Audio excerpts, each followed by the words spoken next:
Welcome to Bite at a Time Books, where we read you your favorite classics one bite at a time. My name is Bree Carlile, and I love to read and wanted to share my passion with listeners like you. You can sign up for our newsletter at biteatatimebooks.com. You'll also find our new t-shirts in the shop, including podcast shirts and quote shirts from your favorite classic novels. Be sure to follow my show on your favorite podcast platform so you get all the new episodes. We're part of the Bite at a Time Books Productions Network.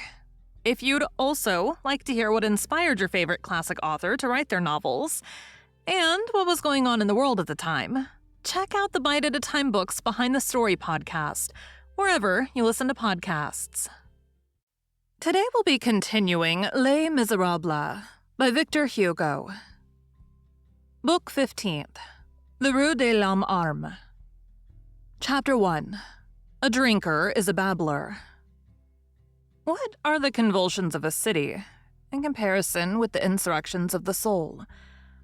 Man is a depth still greater than the people. Jean Valjean at that very moment was the prey of a terrible upheaval. Every sort of gulf had opened again within him. He also was trembling, like Paris on the brink of an obscure and formidable revolution. A few hours had sufficed to bring this about. His destiny and his conscience had suddenly been covered with gloom. Of him also, as well as of Paris, it might have been said, two principles are face to face. The white angel and the black angel are about to seize each other on the bridge of the abyss. Which of the two will hurl the other over? Who will carry the day? On the evening preceding this same 5th of June, Jean Valjean, accompanied by Cosette and Toussaint, had installed himself in the Rue de l'Homme Arme. A change awaited him there. Cosette had not quitted the Rue Plumet without making an effort at resistance. For the first time since they had lived side by side, Cosette's will and the will of Jean Valjean had proved to be distinct, and had been in opposition, at least if they had not clashed. There had been objections on one side, and inflexibility on the other. The abrupt advice, "Leave your house," hurled at Jean Valjean by a stranger, had alarmed him to the extent of rendering him peremptory. He thought that he had been traced and followed. Cosette had been obliged to give way. Both had arrived in the Rue de l'Homme Arme without opening their lips and without uttering a word, each being absorbed in his own personal preoccupation. Jean Valjean so uneasy that he did not notice Cosette's sadness. Cosette so sad that she did not notice Jean Valjean's uneasiness. Jean Valjean had taken Toussaint with him, a thing which he had never done in his previous absences. He perceived the possibility of not returning to the Rue Plumet, and he could neither leave Toussaint behind nor confide his secret to her. Besides, he felt that she was devoted and trustworthy.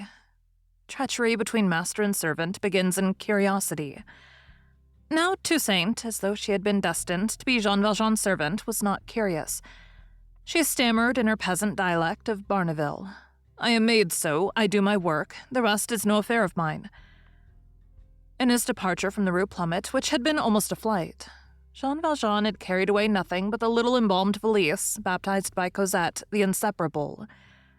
Full trunks would have required porters, and porters or witnesses.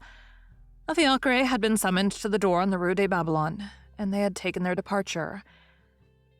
It was with difficulty that Toussaint had obtained permission to pack up a little linen and clothes and a few toilette articles. Cosette had taken only her portfolio and her blotting book. Jean Valjean, with a view to augmenting the solitude and the mystery of this departure, had arranged to quit the pavilion of the Rue Plumet only at dusk, which had allowed Cosette time to write her note to Marius.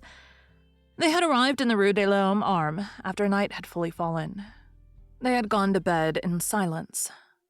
The lodgings in the Rue de l'Homme Arme were situated on a back court on the second floor, and were composed of 2 sleeping rooms, a dining room, and a kitchen adjoining the dining room, with a garret where there was a folding bed, and which fell to Toussaint's share. The dining room was an antechamber as well, and separated the 2 bedrooms.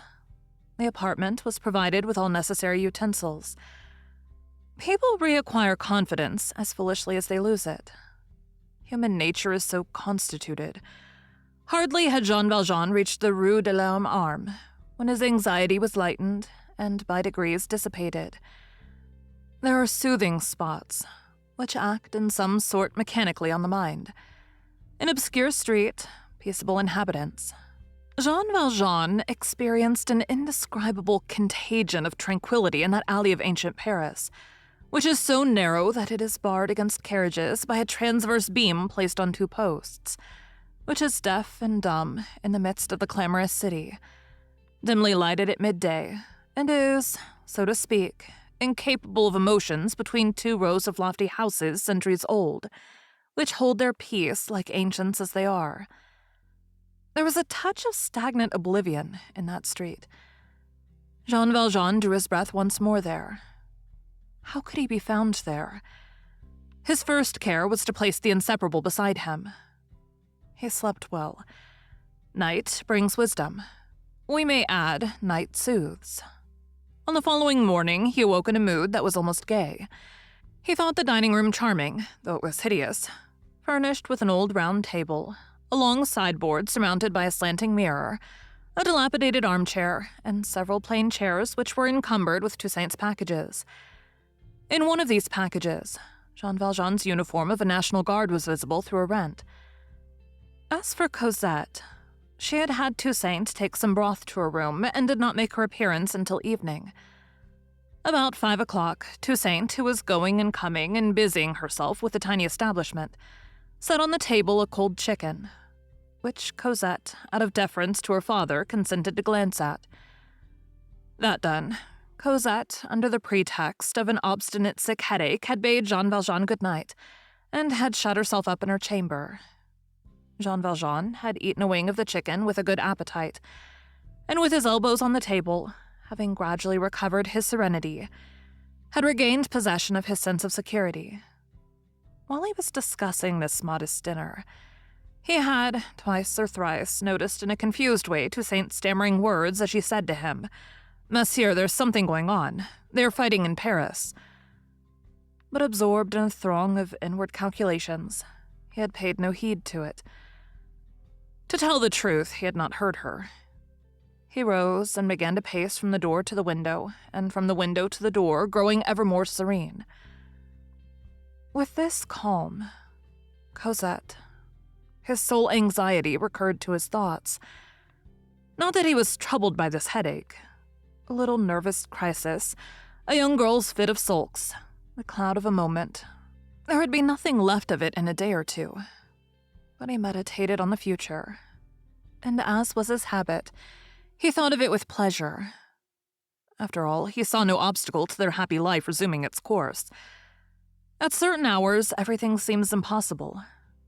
At others, everything appears easy. Jean Valjean was in the midst of one of these good hours. They generally succeed the bad ones, as day follows night, by virtue of that law of succession and of contrast, which lies at the very foundation of nature, and which superficial minds call antithesis.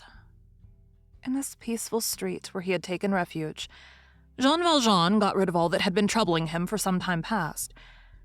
This very fact, that he had seen many shadows, made him begin to perceive a little assure. To have quitted the Rue Plumet without complications or incidents was one good step already accomplished. Perhaps it would be wise to go abroad, if only for a few months, and to set out for London. Well, they would go. What difference did it make to him whether he was in France or in England, provided he had Cosette beside him? Cosette was his nation. Cosette sufficed for his happiness. The idea that he, perhaps, did not suffice for Cosette's happiness, that idea which had formerly been the cause of his fever and sleeplessness, did not even present itself to his mind. He was in a state of collapse from all his past sufferings, and he was fully entered on optimism. Cosette was by his side. She seemed to be his, an optical illusion which everyone has experienced.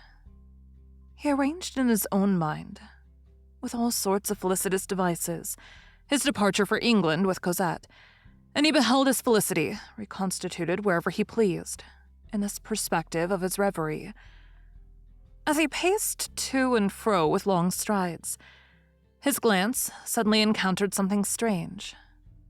In the inclined mirror facing him, which surmounted the sideboard, he saw the 4 lines which follow. My dearest, alas. My father insists on our setting out immediately. We shall be this evening in the Rue de l'Homme Arme, number 7. In a week, we shall be in England. Cosette, June 4th.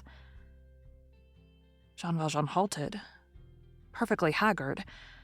Cosette, on her arrival, had placed her blotting book on the sideboard in front of the mirror, and utterly absorbed in her agony of grief, had forgotten it and left it there, without even observing that she had left it wide open, and open at precisely the page on which she had laid to dry the 4 lines which she had penned, and which she had given in charge of the young workman in the Rue Plumet. The writing had been printed off on the blotter. The mirror reflected the writing. The result was what is called in geometry the symmetrical image, so that the writing reversed on the blotter was righted in the mirror and presented its natural appearance. And Jean Valjean had beneath his eyes the letter written by Cosette to Marius on the preceding evening. It was simple and withering. Jean Valjean stepped up to the mirror. He read the 4 lines again, but he did not believe them. They produced on him the effect of appearing in a flash of lightning. It was a hallucination. It was impossible. It was not so. Little by little, his perceptions became more precise. He looked at Cosette's blotting book, and the consciousness of the reality returned to him. He caught up the blotter and said, "It comes from there." He feverishly examined the 4 lines imprinted on the blotter. The reversal of the letters converted into an odd scrawl, and he saw no sense in it. Then he said to himself, "But this signifies nothing. There's nothing written here." And he drew a long breath with inexpressible relief. Who has not experienced those foolish joys in horrible instants? The soul does not surrender to despair until it has exhausted all illusions. He held the blotter in his hand and contemplated it in stupid delight, almost ready to laugh at the hallucination of which he had been the dupe. All at once, his eyes fell upon the mirror again, and again he beheld the vision. There were the 4 lines outlined with inexorable clearness. This time it was no mirage. The recurrence of a vision is a reality. It was palpable. It was the writing restored in the mirror. He understood. Jean Valjean tottered, dropped the blotter, and fell into the old armchair beside the buffet, with drooping head and glassy eyes in utter bewilderment. He told himself that it was plain, that the light of the world had been eclipsed forever, and that Cosette had written that to someone. Then he heard his soul, which had become terrible once more, give vent to a dull roar in the gloom. Try, then, the effect of taking from the lion the dog which he has in his cage. Strange and sad to say at that very moment, Marius had not yet received Cosette's letter. Chance had treacherously carried it to Jean Valjean before delivering it to Marius. Up to that day, Jean Valjean had not been vanquished by trial. He had been subjected to fearful proofs. No violence of bad fortune had been spared him. The ferocity of fate, armed with all vindictiveness and all social scorn, had taken him for her prey and had raged against him. He had accepted every extremity when it had been necessary. He had sacrificed his inviolability as a reformed man, had yielded up his liberty, risked his head, lost everything, suffered everything, and he had remained disinterested and stoical to such a point that he might have been thought to be absent from himself like a martyr. His conscience, inured to every assault of destiny, might have appeared to be forever impregnable. Well, anyone who had beheld his spiritual self would have been obliged to concede that it weakened at that moment. It was because of all the tortures which he had undergone in the course of this long inquisition, to which destiny had doomed him. This was the most terrible. Never had such pinchers seized him hitherto. He felt the mysterious stirring of all his latent sensibilities. He felt the plucking at the strange cord. Alas, the supreme trial. Let us say, rather, the only trial is the loss of the beloved being. Poor old Jean Valjean certainly did not love Cosette otherwise than as a father. But we have already remarked above that into this paternity, the widowhood of his life had introduced all the shades of love. He loved Cosette as his daughter, and he loved her as his mother, and he loved her as his sister, And as he had never had either a woman to love or a wife, as nature is a creditor who accepts no protest, that sentiment also, the most impossible to lose, was mingled with the rest. Vague, ignorant, pure with the purity of blindness, unconscious, celestial, angelic, divine. Less like a sentiment than like an instinct. Less like an instinct than like an imperceptible and invisible but real attraction. And love, properly speaking, was in his immense tenderness for Cosette, like the thread of gold in the mountain, concealed and virgin. Let the reader recall the situation of heart, which we have already indicated. No marriage was possible between them, not even that of souls. And yet, it is certain that their destinies were wedded. With the exception of Cosette, that is to say, with the exception of a childhood, Jean Valjean had never, in the whole of his long life, known anything of that which may be loved. The passions and loves which succeeded each other had not produced in him those successive green growths, tender green or dark green, which can be seen in foliage which passes through the winter and in men who pass 50. In short, and we have insisted on it more than once, all this interior fusion, all this whole of which the sum total was a lofty virtue, ended in rendering Jean Valjean a father to Cosette. A strange father, forged from the grandfather, the son, the brother, and the husband that existed in Jean Valjean. A father in whom there was included even a mother. A father who loved Cosette and adored her, and who held that child as his light, his home, his family, his country, his paradise. Thus, when he saw that the end had absolutely come, that she was escaping from him, that she was slipping from his hands, that she was gliding from him like a cloud, like water, when he had before his eyes this crushing proof, another is the goal of her heart, another is the wish of her life. There is a dearest one. I am no longer anything but her father. I no longer exist. When he could no longer doubt, when he said to himself, "She is going away from me," the grief which he felt surpassed the bounds of possibility. To have done all that he had done for the purpose of ending like this, and the very idea of being nothing. Then, as we have just said, a quiver of revolt ran through him from head to foot. He felt, even in the very roots of his hair, the immense reawakening of egotism, and the I, in this man's abyss, howled.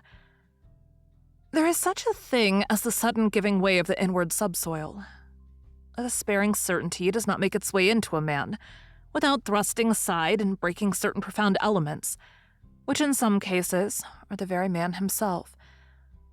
Grief, when it attains this shape, is a headlong flight of all the forces of the conscience.